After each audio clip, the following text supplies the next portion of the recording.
හොඳයි අපි අද මේ සායනික විග්‍රහයෙන් අවධානය යොමු කරන්නේ මෙතැම්ෆෙටමීන්ස් එහෙමත් නැත්නම් අපි අයිස් කියලා හඳුනන දේ ගැන විශේෂයෙන්ම මේ ප්‍රබල උත්තේජකය දිගුකාරීලව භාවිතා කළාම අපේ මනසට සහ මොළයට මොන වගේ ගැඹුරු සමහර වෙලාවට ආපහු හරවන්න බැරි බලපෑමක්ද ඇති කරන්නේ කියන එක තමයි අපි බලන්නේ මේ හැමදේම පදනම් වෙන්නේ විද්‍යාත්මක පරීක්ෂණ දත්ත මත. එතකොට සායනිකව ගත්තොත් මොකද්ද මේ මෙතැම්ෆෙටමයින් කියන්නේ? සරලවම ඒක අපේ මධ්‍යම ස්නායු පද්ධතියට කෙලින්ම බලපාන කෘත්‍රිමව හදපු ප්‍රබල උත්තේජකයක්. ඒකෙන් වෙන ප්‍රධානම දේ තමයි මොලේ තියෙන ඩොපමයින්, නෝරෙපිනෙෆ්‍රින් සහ සෙරොටොනින් කියන ස්නායු සම්ප්‍රේෂක අස්වාභාවික විදිහක ගොඩක් ඉහළ මට්ටමකින් නිදහස් කරන එක.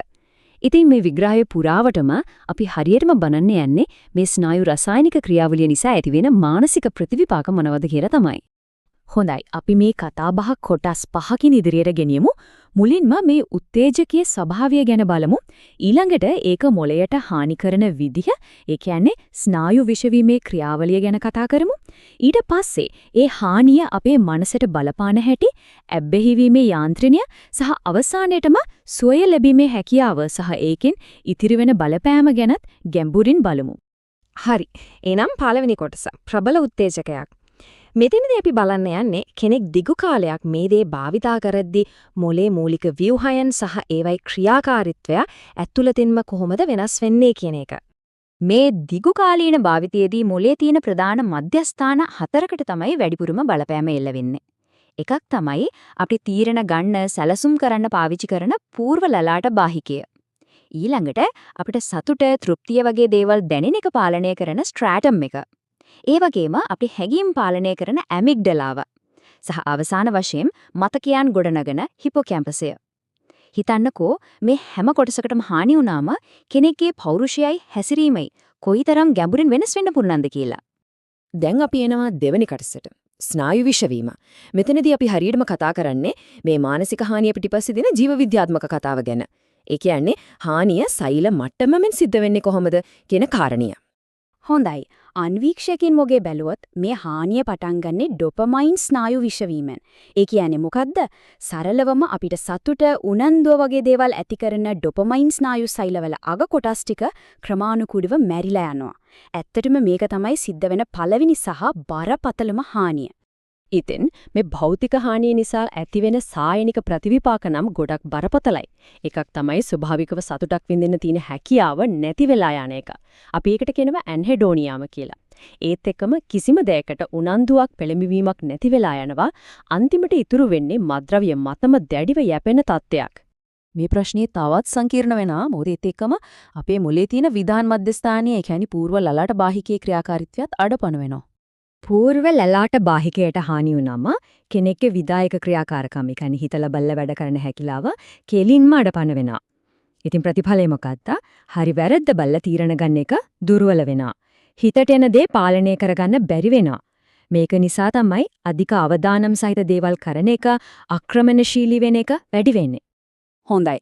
ඩොපමයින් පද්ධතියටයි විධායක ක්‍රියාකාරකමලටයි වෙන හානියට අමතරව ඒ එකම වගේ තවත් දෙයක් වෙනවා. ඒ තමයි අපේ මනෝභාවය, ඒ කියන්නේ මූඩ් එක පාලනය කරන සෙරොටොනින් පද්ධතියටත් ලොකු හානියක් වෙන එක. මේක තමයි තුන්වෙනි ප්‍රධාන ස්නායු විෂවීමේ යාන්ත්‍රණය. සෙරොටොනින් පද්ධතියට මේ විදිහට හානි වුණාම ඒක කෙලින්ම බලපානවා ප්‍රතිඵල විදිහට සායනිකව හඳුනා ගන්න පුළුවන් මට්ටමේ විෂාදයක්, හැඟීම් පාලනය කරගන්න බැරි අස්ථාවර බවක්, ඒ වගේම සේදිවි නසා ගැනීමේ අවදානම හැල යන එක වගේ බරපතල තත්ත්වයන් ඇති වෙනවා. හරි. අපි එනවා තුන්වෙනි කොටසට. ප්‍රතිවිපාක. අපි මෙච්චර වෙලා කතා කළේ මොළයට ජීව විද්‍යාත්මකව වෙන හානිය ගැනනේ. දැන් අපි බලමු ඒ හානිය කොහොමද දරුණු මානසික රෝගාබාධ විදිහට එලෙට එන්නේ කියලා. බරපතලම ප්‍රතිවිපාකයක් තමයි මෙතැම්ෆෙටමින් නිසා ඇතිවෙන මනෝව්‍යාධිය, එමත් නැත්නම් සයිකෝසිස්. මේ සායනික නිරීක්ෂණයෙන් කියවෙන දේ හරිම වැදගත්. ඒ තමයි සමහර අයගේ මේක පාවිච්චි කරන එක නැවතුවට පස්සෙත් මාස ගාණක්, සමහර විට අවුරුදු ගාණක් යනකල්ම භින්නෝන්මාදයට ගොඩක් සමාන රෝග ලක්ෂණ දිගටම තියෙන්න පුළුවන් කියන එක. ඉතින් අපි කලින් කතා කරපු ඒ ස්නායු හානිය ප්‍රධාන මානසික රෝග කිහිපයක් විදිහට මතුවෙනවා. ඩොපමින් සහ සෙරොටොනින් පද්ධතිවලට වුණු හානිය නිසා ප්‍රධාන විෂාද රෝගය ඇතිවෙනවා. ඇමිග්ඩලාවේ ක්‍රියාකාරීත්වය අවුල් වුණු නිසා කාංසාව, බීතිකාව වගේ දේවල් එනවා. හිපොකැම්පසටයි පූර්ව ලලාට බාහිකයටයි වුණු හානිය ප්‍රතිඵලයක් විදිහට මතකය අවධානය වගේ සංජානන හැකියාවන් දරුණුවට දුර්වල වෙනවා. ඒ වගේම හැඟීම් පාලනය කරගන්න බැරිකම නිසා ඇතිවෙන පුපුරා යන කේන්දිය වගේ තත්ත්වයන්. මේ සංජානන දුර්වලතා, ඒ කියන්නේ හිතන විදිහ වෙන දුර්වලතා පැති කිහිපයකින්ම බලපානවා. working memory එක. ඒ කියන්නේ අපි යම් වැඩක් කරද්දී తాවකාලිකව මතක තියාගන්න ඕන දේවල් එක දුර්වල වෙනවා. අවධානය එක දිගට තියාගන්න බැරි වෙනවා. ඒ නිසා එක වැඩක් දිගටම කරන්න අමාරුයි. හිතන වේගය, ප්‍රතිචාර දක්වන වේගය අඩු වෙනවා. ඒ වගේම අලුත් දෙයක් ඉගෙන ගන්න තියෙන හැකියාව දුර්වල වෙනවා. සායනිකව අපි දකින දෙයක් තමයි මේ හානියේ බරපතලකම කෙලින්ම සම්බන්ධයි පාවිච්චි කරපු කාලයට සහ ප්‍රමාණයට. දැන් හතරවෙනි කොටස ඇබ්බැහි වීමේ යාන්ත්‍රණය. ඇයි කෙනෙක්ට මේකෙන් ගැලවෙන්න බැරි? මේ නවත්තන්න බැරි භාවිතය පිටිපස්සේ තියෙන මනෝජීව විද්‍යාත්මක හේතු මොනවද? අපි දැන් ඒ ගැන බලමු. දහස් ගුණයකින් මේක තමයි කතාවේ හරය. මෙතැම්ෆෙටමින් පාවිච්චි කළාම මොළෙහි ඩොපමයින් මට්ටම අපි සාමාන්‍යයෙන් සතුටු වෙන දෙයකින් වැඩි වෙන ප්‍රමාණයට වඩා දහස් ගුණයකින් ඉහළ යනවා. හිතන්න ඒක කොයිතරම් ලොකු රසායනික කම්පනයක්ද කියලා. ඒකෙන් මොළේ තියෙන ස්වභාවික සතුටු වීමේ පද්ධතිය සම්පූර්ණයෙන්ම අඩපැන වෙලා යනවා. මේකෙන් නිර්මාණය වෙන්නේ ගැලවෙන්න හරිම අමාරු චක්‍රයක්.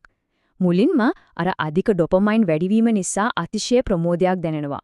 දෙවෙනියට මොළයේ ප්‍රතිඵල පද්ධතිය මේ අත්දැකීම ජීවිතයේ වැදගත්ම දේ කියලා කේටනේ කරගන්නවා. ඒ කියන්නේ මතක තියාගන්නවා. ඊට පස්සේ ඒක ආයෙත් ලබා ගන්න ප්‍රබල ආසාවක් ඇති කරනවා. අන්තිමට හිතලා බලලා තීරණ ගන්න එක පාලනය කරන පූර්ව ලලාට බාහිකයා යටපත් වෙලා පාවිච්චි කරන්නම ඕන කියන අනිවාර්ය පෙළඹවීම විතරක් ඉතුරු වෙනවා. භාවිතය නැවැත්තුවම ඇතිවෙන රෝග ලක්ෂණ, ඒ කියන්නේ withdrawal symptoms ප්‍රධාන අධිර දෙකක් තියෙනවා. පළවෙනි එක තමයි නැවැත්තුව ගමම්ම එන තදබල හැබැයි කෙටි කාලීන රෝග ලක්ෂණ. ඒකට කියන්නේ උග්‍ර ඉවත් වීමේ රෝග ලක්ෂණ කියන. හැබැයි දෙවෙනි එක, ඒ කියන්නේ pause, එහෙමත් නැත්නම් පශ්චාත් උග්‍ර ඉවත් වීමේ සහ ලක්ෂණය තමයි ඇත්තරම අභියෝගාත්මක. ඒක මාස ගාණක්, සමහර විට අවුරුදු ගාණක් වුණත් තියෙන්න පුළුවන්. ඒ කාලේදී හිත එකලස් කරගන්න බැරි ගතියක්, මූඩ් එක නිතර වෙනස් වෙන එක, දැඩි ආසාව නැති වෙන එක වගේ ලක්ෂණ දිගටම පවතිනවා. හරි, දැන් අපි එනවා අපේ අවසාන කොටසට සුවය සහ ඉතිරි වෙන බලපෑම. මෙතනදී අපි බලන්නේ මොළයට යම් තාක් දුරට සුව වෙන්න තියෙන හැකියාව ගැන, ඒ වගේම සමහර වෙලාවට ස්ථිරවම ඉතිරි වෙන්න පුළුවන් චර්යාත්මක වෙනස්කම් ගැන තියෙන යථාර්ථය ගැනත් අපි කතා කරනවා. දිගටම මේකෙන් වැළකීලා ඉන්න එකෙන් මොළයට තමන්වම යම් තාක් දුරකට අලුත් වැඩියා කරගන්න. ඒ කියන්නේ ස්නායු ප්ලාස්ටිකතාවයට අවස්ථාවක් ලැබෙනවා.